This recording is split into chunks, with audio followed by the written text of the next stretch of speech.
Let's recap Wednesday in the NBA. A couple of epic double tank games. A LeBron masterclass for some of the games. Well, we'll talk about all that. Michael Bolton, what do you reckon? Thanks, Josh. It's Michael Bolton here, and it's time for another episode of the Locked On Fantasy Basketball Podcast. Let's get to it. Let's get to it, indeed. You are Locked On Fantasy, your daily NBA fantasy podcast. Part of the Locked On Podcast Network, your team every day. Hello and welcome to the Locked On Fantasy Basketball Podcast, brought to you by Basketball Monster. My name is Josh Lloyd, and this show is not just for the men, but for the women and children too. I'm also the lead fantasy analyst at basketballmonster.com, and you can find me on Blue Sky, joshloyd.bsky.social, on Twitter at redrock_bball, on TikTok at redrock_bball, and on Instagram at Locked On Fantasy Basketball. Today's episode is brought to you by FanDuel. Right now, new customers can get $200 in bonus bets when your first $5 bet wins. Also, go to lockedondaily.com and check out all of the, what do you call it? Yeah, newsletters. That's the thing. All the newsletters for your favorite team at lockedondaily.com. Also, doubling up the bangs on this one. Audio and video, subs, comments, all that stuff is great. It is international, in fact, Whiskey Day. Whether you spell it with an E or not, depends on your favorite whiskey. Go and pour out a dram and celebrate. 3 or 4, depending on how you want to wake up the next morning. Let's talk about the things that happened in the NBA. We'll get to a little bit of news at first here. There's not a huge amount to talk about. Of course, you'll be shocked to know that Lauri Markkanen is out again tomorrow. So is Jordan Clarkson for the Utah Jazz, who now occupy number 1 slot in lottery odds. We'll see what happens now. Old mate Toumani Camara has popped up as questionable for the Blazers. What are they up to? Jeremy Grant's doubtful the Ides of March. I can't believe it's got him again. 4 in a row. Wow, just an unbelievable track record. The Bulls, what's going on here? I know what's going on. They're bullshit artists and liars. But the Lonzo Ball thing, we actually got a quote from Lonzo about his wrist and talking about how he was returning, and maybe the target is next Friday. So about 10 days, 9 days from now, as he tries to recuperate and come back before the end of the season. So the Bulls said, right, Lonzo, I heard that. I heard 9 days. How about you're questionable right now? It's like, I didn't say, no, you're questionable right now. We did it for Giddey and then lied on that one. We did it for Giddey again and lied on that one. We did it for Dosunmu and also lied. So can you just be the next guy that we lie about? They did that. Interestingly, both Josh Giddey and Nikola Jokic are also questionable. Out of nowhere. Are they leaning into fake injuries? Are these clowns actually doing this? I don't know if that's going to be the case. Obviously, we like the value of Kevin Huerter. If Vooch is out, it opens stuff up. But last game, it was not Zach Collins who was the backup. It was Jalen Smith. So I don't know what that means as we move forward. But it is a data point that I think maybe we haven't glossed over on this show. Watch it. Ja Morant is out again, so we're still rolling Scott Pippen, Luke Kennard. All that's good. And then the Bronco is questionable again in Oklahoma City. Aaron Wiggins remains out. Cason Wallace is questionable. But I would think we're getting pretty close there to the Bronco returning to action. I hope we are anyway. And we'll see whether that is... did my face just freeze up? I think I might have. Hopefully he's there, ready to go, and it's happening pretty soon. We should talk games, and I referenced it at the start, talking about the double tank games, and we've got a few more of these coming this week because it is important to understand the context around the lottery odds for these games to understand what teams may or may not do. And this was a key game for both Washington and for Philadelphia to lose. And only one team can be the winner/loser. And Washington was the loser, even though they win 119-114. They did things as best they could. Keyshawn George was out. He did hurt his ankle. That's fair. AJ Johnson started. Justin Champagnie started with Chris Middleton out as well. And they do win it. We're in that position now with them where they had that situation where they wanted to lose out because they would hold the number 1 odds. And they do not do that anymore. So that makes it really interesting to see the way that they're going to handle this. They are on 16 wins and 56 losses. The Jazz are 16 and 57. So now the Jazz hold that number 1 slot. They are 2 games, the Wizards, clear of Charlotte, who are in the 3 slot. Philadelphia and Brooklyn and Toronto, they all needed to lose games. And we had that other game between Toronto and Brooklyn today. There is a Toronto-Philly game later in the week. But Philadelphia just needs to keep losing. They need to stay at 5. They probably won't catch the Pelicans. They're 3 games there, but they need to stay ahead of Brooklyn in 5. Because otherwise, they are probably going to lose that pick. So they are at clear. We are doing whatever we can to lose. Let's talk about the Wizards. Alex Sarr is starting to cook. 24-7 with 4 threes, 1 steal, and 2 blocks. Now, I'm not going to ever trust 59% shooting from this guy, and I hope they just give him 30 minutes a night. And I don't know where we're going to be with him next season, but I think we're going to have a very clear top 70-ish run. I think he's a good player. He's a guy I had number 1 all the way through this draft process, and I'm still having that. Good stuff. Champagny was productive. He only played 22 minutes as they tried to lose. 18 and 10 with 4 threes for Champagny, and Jordan Poole played 22 minutes. And Poole is still doing enough to be rostered. Barely. 18, 2 and 7 for him. What I do want to talk about are a couple of things here. AJ Johnson and Bub Carrington. I think these players are actually so bad that they won't have to be restricted. They'll just play them their minutes, and that will lead to losses anyway. Bub had 9, 5, and 6, and so that was Johnson that had 9, 5, my bad. They both had literally exactly 9, 5, and 6, and they both played good minutes, and they both shot under 40%. If you want guys out there, development is key. I'm not saying that I think Johnson won't be a good player, but I think Bub will be. But these guys, they're not at the Champagny risk of like, bro, you're actually just playing too well. We're going to have to pull those minutes back. So those guys will continue to play these minutes. We had 28 minutes from Colby Jones here. We had 32 minutes from Jalen Martin, who I believe has not 5 games left on his 2-way contract. He had 12, 6, and 3. The other one that's of the most interest, AJ Johnson streamable. Bub and AJ are not 12-team musts. Absolutely not. They are streamable level players who you can consider in certain situations, and there can be value there, but not guys you just hold on to all the way through. The guy we do need to talk about here is Tristan Vukcevic, who I think is going to be a solid NBA player and at the very least a capable NBA backup center. For now, he's actually like a fantasy stud in the minutes he gets. 23 minutes, 17 and 6, 1 steal, 2 blocks. But we have been rugged already with this guy. It happened on the weekend where he played 3 minutes. And my worry is, I don't know this for sure, but they play the Pacers tomorrow. A team that is good and will want to get a win after they lost today. That's the next guy I'm going to talk about. And do they just give the crumb out to Rashawn Holmes and go, Holmesy, you're in for this one?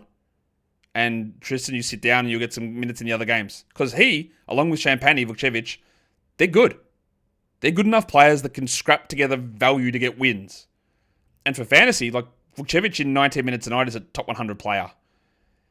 He is much more than Bub, much more than AJ Johnson, is a 12-team guy, except there is a huge risk. I am guessing about tomorrow.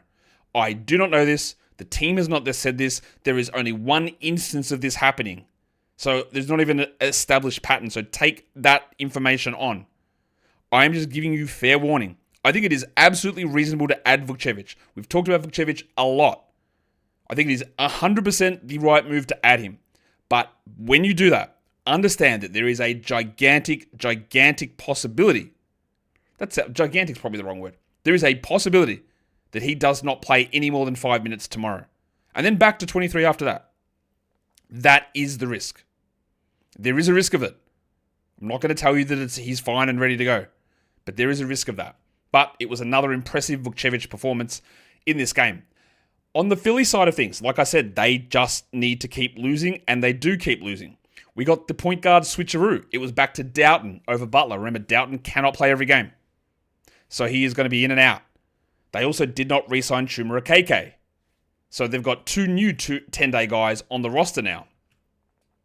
We'll start with those 2 10-day guys, because again, that's going to be important at some point to know that they exist. Marcus Bagley had 4 and 4 in 19 minutes, and Philip Linebacker Wheeler played 15 minutes for 4, 4, and 2. We referenced Wheeler on the show earlier today, the waiver wire show. We're not adding him anywhere, but as this team continues to lose, these guys will get opportunities. Adembona only 23 minutes, but he had 6 and 6 with 3 blocks. Not a bad ad. I think Vukcevic is better, but he's not a bad ad. Well, it was actually a good Gershon Yabusele game, 21 and 8. He's not really profiling as an absolute must, though. Justin Edwards is pretty close to that. 19 and 10 with 5 steals, and he shot 60%. There is going to be a game where the shooting just completely dies. Actually, it died in the game before that, but he is getting a lot of minutes. He is producing well. We've seen Nick Nurse just change things up on a whim, so be aware of that. But he is preferred over Ricky Council, who had 13 and 6 in 34 minutes. They're claiming that, Tyrese Maxey, maybe we want him to return. Like, why? I do not see Maxey, Oubre, or Drummond playing again this season. I don't think that's going to happen, but I don't know. There was no Alex Reese or Jalen Hood-Schifino in this one, as they're preserving some of their 2A contract days. Grimes he wasn't awesome, but he was good. 22, 3 and 4, 2 steals. And then the point guards, Jared Butler off the bench still played 26. He had 14, 5 and 4, while Doughton had 11, 1 and 3. Butler is the guy that I want over Doughton, mainly because he can play every game. But I think we're going to get shafted a bit here. So if you want to talk about 12-team guys that I like here, it's Grimes, clearly. And then it's Edwards and Boner, and then Butler probably a little bit behind them, and then you're just going to have a mishmash of nonsense that goes on pretty consistently with this squad, as they are absolutely primed to try and lose every game from now on. And there is, I know Nick Nurse said this, there is almost no chance that Tyrese Maxey comes back. Surely not. Surely he's not coming back. We'll find out. Today's episode, it is brought to you by FanDuel Sportsbook. March Madness is here, and FanDuel is giving you the chance to get in on the action like never before. Right now, new customers can get $200 in bonus bets when your first $5 bet wins. That is $200 extra bucks to use on everything from buzzer beaters to Cinderella stories. Whoever it is that's cutting down the nets, you can bet on that as well. Favorites, underdogs, Sweet 16 is coming up. Get your picks in, get your bets in, and make sure you win that first $5 bet though as a new customer, because then you can get $200 extra bucks in bonus bets to play with on FanDuel. So go to FanDuel.com and get in on the college hoops action all tournament long, and don't forget to gamble responsibly. All right, now, just a quick little sidebar here. We know that tanking is a thing in the NBA, and it's a problem at times for many teams, and it's been pretty bad this season. Yes, we're aware of that. You've heard me give my thoughts at times on it. I don't know if you've heard it on the podcast or I've tweeted out and some of my solutions, which they're not always going to be perfect. It's not always going to work, right? But I will direct you to listen to a podcast today by Hollinger and Duncan, John Hollinger, Nate Duncan, talking about tanking. And they're offering suggestions out there. And they brought up something that I've brought up before. And the way that this is what I have done in my dynasty leagues that I've set up in the past to try and curb dynasty league tanking. I did this and it worked. And there's no reason that shouldn't work in the NBA. The problem with the tanking stuff and the draft pick is the value of the draft pick is so high. Punishments aren't really the thing. It's got to be about incentivizing the teams to try and win, or disincentivize losing, not necessarily punishments if the incentive is still there. To me, one of the best ways that I found to do it is you increase randomization. And in the way that I mean by that, this is what I did in all my dynasty leagues in terms of draft lotteries. We just made the draft lottery bigger. Not necessarily flattened odds, because that leads to a bunch of imbalances and disengaged fan bases, because you go, well, we have no hope, we're so bad, we can't even get a top pick. That wasn't that. But instead of having the lottery for 4 picks, you make the lottery for 10 picks. And that was one of the discussions they brought up, Nate and John, on that show. That was one they agreed to, and that's something that I have done. I should actually send a message and go, hey, we've did this in our dynasty leagues, obviously different, but actually not that different. And it actually works pretty well. Because if you take away the certainty of the upside pick and then also remove the certainty of the floor level, then you don't have as many problems of like, well, we need to make sure we're at 1 so we can only drop to 5.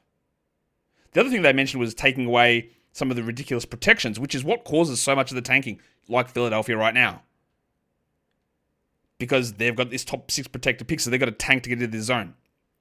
But you have graduated odds on the picks, but you do a lottery at pick 1, and then you do a lottery for pick 2, then you do one for pick 3, and for pick 4, and for pick 5, and for pick 6, and for pick 7, and for pick 8, and for pick 9. So you're not like, okay, well, after the first 4 are done, we just go in order. And now we know we're in this spot, and if we jump up to the top 4, we don't know. All of them, you increase randomization, meaning your plans to try and put yourself into a certain spot, you're working with odds and not certainties.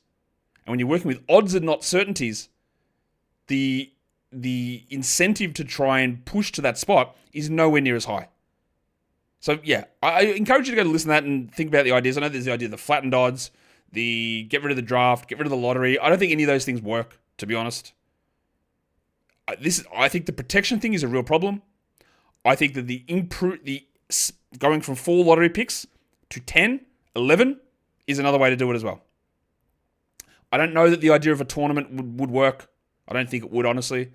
I don't know that the Vibe... There was one actually idea which I thought, again, randomization is key. Where they were like, you talk about, let's improve or let's increase...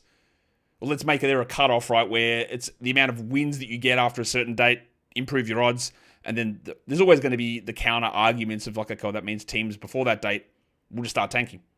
They'll just lose as many as they can before that, and then they'll switch into win, which you get the first half of the season being dreadful, and then these teams at the end of the year, for whatever reason, trying to win games. And again, I don't think that's good. But one of the other things they said was like, you can just have a random section of games that it doesn't get revealed until after the season. Go, hey, by the way, it's the this period of the year, whoever had the most wins actually gets X amount of increased lottery odds, but you don't tell the teams when that is. Randomization takes away the planning and the incentivized planning to get yourselves in certain positions. Because in the end, you're there and you've sacrificed goodwill, gate receipts, whatever it is, for something that you've got no control over. Sorry, that was a long sidebar, but I did want to talk about it because it is something that obviously has an impact in fantasy basketball, and we've spoken about a lot. And then it is something that I've used in Dynasty Leagues to pretty great success. There you go. Shout out to Borat in the year 2025. Let's talk about the next game. It is the Lakers and the Pacers. The Lakers on a late, very late, LeBron James tip-in after he had struggled for big chunks of the game. They win. Rui Hachimura returned to the starting lineup in this one, and he started over Dorian Finney-Smith. So they're back to their regular starting five.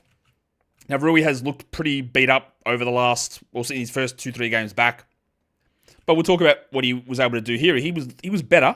I won't say he's not a must-roster player at all, but 28 minutes for Hachimura, 14 points with 4 threes. Now, he did shoot 80% to get that result, and as usual, he does nothing else. But he looked better.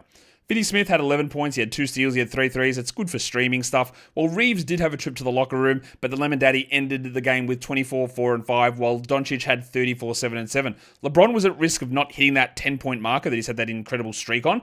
He did end up with 13, 13, and 7. Shot poorly, just a bad game from LeBron. Simple as that, just a bad game. Jackson Hayes, we are getting to the stage where I'm not sure we need to hold him because they've got the full complement of players back and they run small, that he's not getting 25, then we don't bother. And that's 2 in a row where he's played 18. 18 minutes, 13 points. It's not a bad game, and he had a block and 6 of 6 from the line, from the field, so that actually does help you. But now back to 18 minutes instead of 25, that probably turns him away from being a must-roster guy. Goodwin and Connect, who are rostered still in some leagues, they're basically out of the rotation now. I don't really think there's much more to talk about on that Lakers side of things. Let's talk about the Pacers, who did roll into this one with the same starting group that they've been rolling out there. Halliburton had another double-digit assist game. What an unbelievable run this is. 16 points, 18 assists, 2 steals, and a block. He didn't shoot very well, but overall the numbers are good. And Miles Turner, 16 and 12 with a pretty good game. Another mid-Pascal Siakam game. He was poor for a period of time, had an absolutely flying run, and has really, really dropped off at the moment. 15 and 6 with 2 blocks. Well, Nesmith did his thing, and these are good games. 13 points, 3 threes, and 3 steals. Andy Dempard, 16, 7, and 3. Good games. Mathurin, 23 points in 30 minutes. Good games. Are they good enough to just plaster onto your roster and hold them there? I don't think so. But the Pacers, starting today, were in the midst of a pretty good schedule spot. And that's when you want to attack them. If you want to commit to having Nembhard or Nesmith or Mathurin, you do it in periods of time like this when you're going to get 3 games over 5 nights, or you're going to get a back-to-back. Because otherwise, I think you could do better streaming in other guys in that spot. With Mathurin playing as well as he did, Ben Shepherd stunk, but we also got less Obi Toppin. 10 points for him in 19 minutes. He's a deeper sort of stream player, but again, these are all interesting stream guys that don't handcuff yourself by holding onto them, but always be ready or considering to use them onto your roster, I think is the best way of framing that. All right, we've got, 4 more games to talk about now? So we're going to go on and talk about the Clippers game. They took on the New York Knicks. The Knicks, there's some troubles here with the Knicks, I would say. The Clippers 126, the Knicks 113. James Harden, there was some doubt whether he was going to be able to play in this game with an ankle injury that he suffered in the last one, but he was fine. He was ready to go, and he was out there. So we'll just start with what Jimmy was able to do. 29, 6 and 6, 37 minutes, 6 threes, 2 blocks. Remember, there was a period of time where people were like, I can't draft James Harden. He's always hurt. He doesn't care. He doesn't try. I bro's been just pushing through at an unbelievable level. This is ridiculous from him. And considering what we've seen from him in previous years as well. And Kawhi played 41 minutes. 41 minutes. I worry about Kawhi's knees and his ability to hold a whole season. But you know what? He doesn't need to hold up for a whole season because he didn't play for the first 3 months. So that's an interesting little pattern here in terms of what we do with him in head-to-head leagues next season. 27, 10, and 7 with Kawhi. Well, better game from Norman Powell. The shots went in. He had 19 points. He had 2 steals and a block. That's very good. Still feeling not 100% confident in him, but it's good to see a game back like that. Well, Zubac's only 31 minutes. He did end up with 18 and 10 and 2 blocks, so it's hard to complain too much. Chris Dunn, who'd been hovering around 20 minutes, played 29 out of nowhere. 9, 3, and 6 with a steal. If we knew Chris Dunn was playing 29 minutes and getting those numbers, I'd say that's actually good enough. But we don't know that, so just chalk it up as an interesting game where we don't need to worry about it outside of streaming. Bogdanovic, why is this man rostered so many leagues? 69%, what are we doing? 4 points in 18 minutes. Please, you don't need to be doing that. I know there's the occasional big game that he pops off when Kawhi is out, but he is just holding your roster hostage. Get that garbage out of here! Batum had 6 points, cool. Derek Jones had 12 and 6, also sort of cool, but also not really mattering that much. Let's talk about the Knicks, because I talked about some problems with them. Jalen Brunson's out. Juice McBride was out. Cameron Payne was out after halftime. Now, yesterday, we talked about Cameron Payne as, hey, this is an interesting back-to-back stream. Yesterday's game, dreadful. 3 points, terrible. What is going on here? But he still played 30 minutes. I said, if you added him, the advantage you have is you added him for the back-to-back. So you don't cut bait halfway through because you lose that possibility. And it was actually looking like it was going to be okay. 15 points, 18 minutes, 3 threes. He was taking shots. It was all coming together. And then he sprained his ankle and didn't return. So in the end, the game is not terrible, but it could have been way better. That brought Tyler Kolek into the starting lineup. The big fella gets 1 million assists. I think that's 7, 8, and 9 in his last 3 games. He had 7 here, but 0 points. 0. Now, Juice McBride might return in the next game. Payne might be fine. So I don't think we're rushing to add Kolek here, given, again, that he's pretty limited in what he can do. But much like earlier in the year when we were going, hey, if you want some assists, Isaiah Collier is getting a lot of them. If we get a scenario where Payne or McBride is out next game, or both, then Kolek would become a one-day stream, specifically when you're looking for assists. Not the best Josh Hart game, bad from the field, bad from the line. He had 7, 6, and 6 overall. He's been great, clearly, but he has tailed off a little bit over the last 2-3 weeks. Bridges had 17 points. He had 9 assists, which is a little surprising. And Anunoby, what is with the offensive explosions from the Jedi? 28, 5, and 3 with 3 threes, while Towns had 34 and 13. And as per usual, there's not much else going on with the bench players on the New York Knicks. Now we get into one of those lovely games. The Raptors, the Nets. The Raptors, they can do all they want. They cooked them. 116-86. They made big changes. Jacoby Walter started. Abaji went to the bench. RJ Barrett returned. Emmanuel Quickley was resting. Orlando Robinson started with Jakob Poeltl resting. And then we also had a random Jamal Shed getting in there for Jamison Battle. Or, yeah, however you want to say. But they replaced 4 starters from last game and still won by 30 points. And now they sit on 47 losses while the Nets and the Sixers are on 50. It is getting very, very difficult with, 9 games left to catch up 3. In fact, I would say it's almost impossible. So I think that a lot of the Toronto shenanigans, I know they're playing a million bad teams here down the stretch.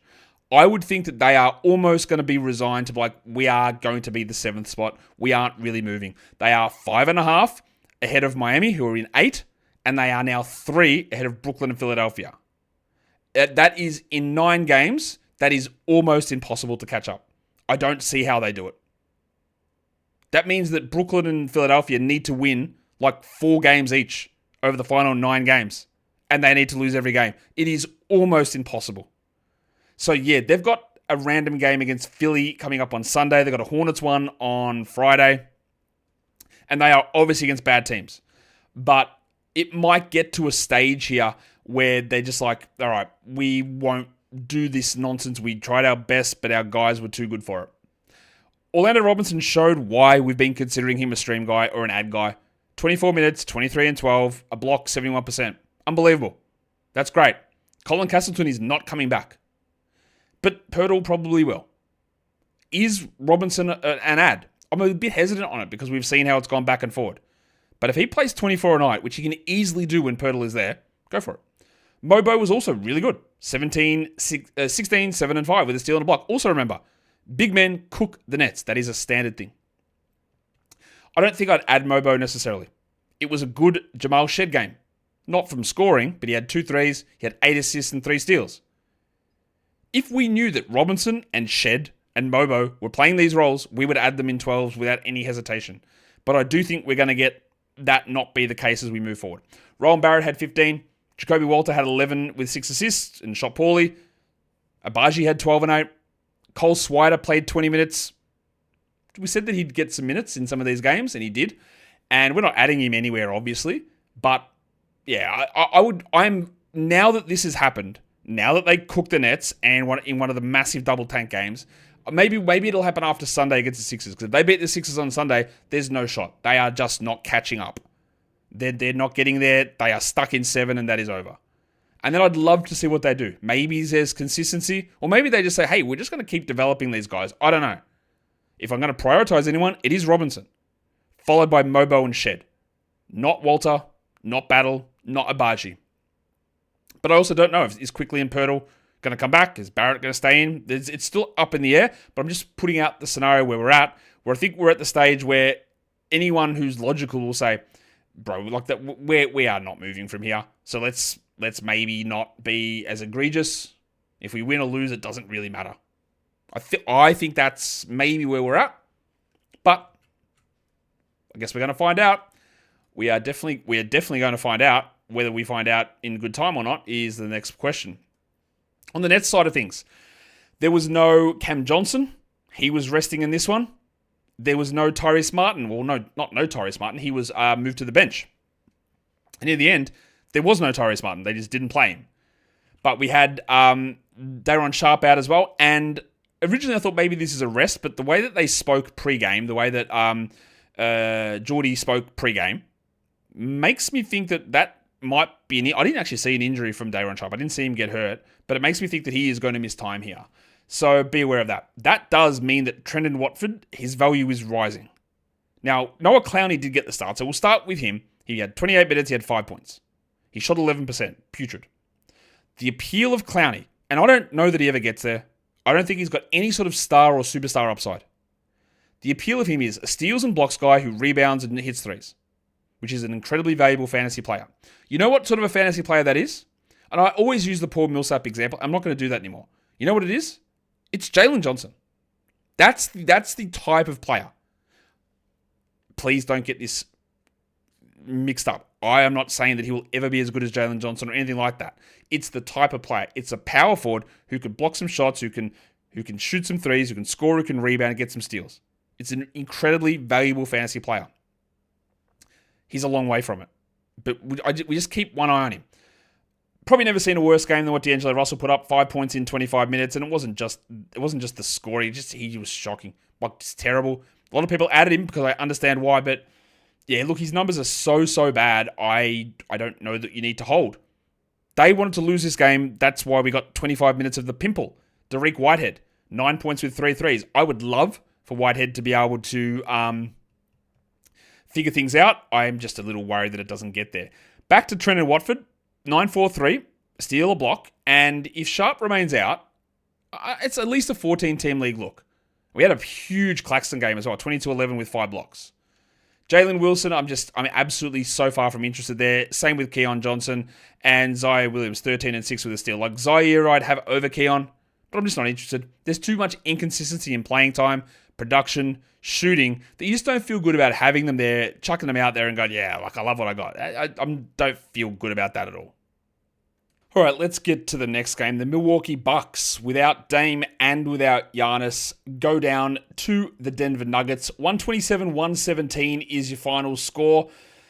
And this is what happens, right? We try and work out what's going on with teams and patterns that they're doing, and they've been starting Ryan Rollins over Kevin Porter Jr. We've seen that without Dame, and then, of course, in this game, they do it differently and start Kevin Porter. And the complication is did they start Kevin Porter over Ryan Rollins because Giannis was out and they needed a shot creator? That makes sense.